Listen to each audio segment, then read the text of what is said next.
Je m'appelle Yannick Stiller, je suis le responsable du département SAP chez NRB.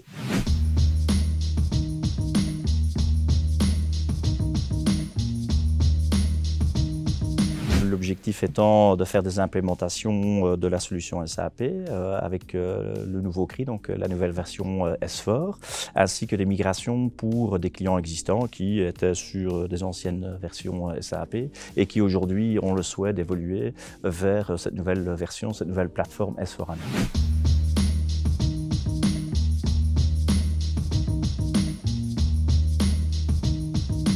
Il y a plusieurs objectifs. Le premier objectif étant de suivre la tendance du marché par rapport à l'éditeur qui impose d'aller vers les nouvelles solutions, les nouvelles versions, qui au fait reprennent un petit peu la couche de ce qu'on voit de plus en plus, ce qu'on a vu ces dernières années également, la tendance du web et des applications mobiles.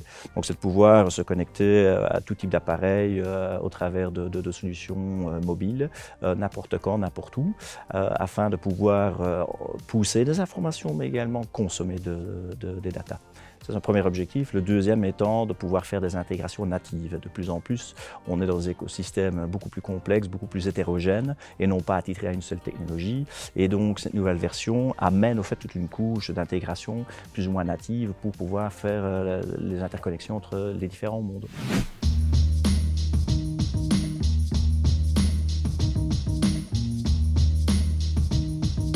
Plusieurs bénéfices. Le premier étant, bien entendu, d'être à jour vis-à-vis des versions de SAP, afin que SAP continue à assurer de la maintenance dans ses produits, tant bien au niveau de la partie corrective que évolutive, parce que, comme tout éditeur, à un moment donné, on ne continue plus à supporter les anciennes versions. Donc, c'est une première chose. Deuxième chose, c'est de suivre la tendance du marché, que ce soit d'un point de vue infrastructure au niveau du cloud, tant bien que la partie applicative, auquel on est maintenant de plus en plus orienté vers la partie web et applications mobiles, ainsi que des intégrations avec d'autres logiciels ou des solutions même rachetées par l'éditeur SAP entre autres aussi.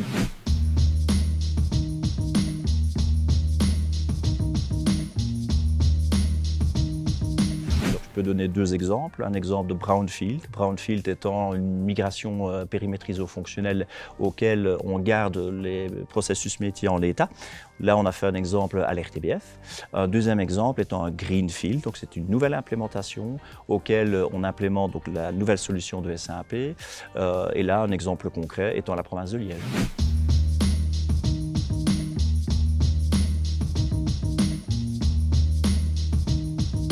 Elle est assez unique parce qu'on se profile comme étant un one-stop shop, ce qui veut dire qu'on reprend en fait toute la panoplie de tous les types de services qui peuvent exister dans l'écosystème SAP pour nos clients, que ce soit du conseil, de l'implémentation, de l'infrastructure, la gestion des licences, bref, on gère tout au travers de ce fameux one-stop shop.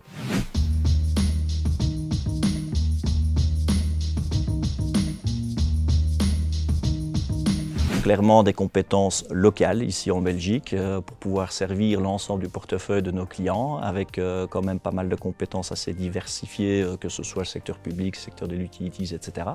Nous avons également des partenariats avec les autres écoles et les universités pour continuer à croître et donc d'assurer un footprint local avec un mindset local belge et ne pas oublier le data center qui est situé quand même en Belgique pour héberger l'ensemble des infrastructures et des données de nos clients localement.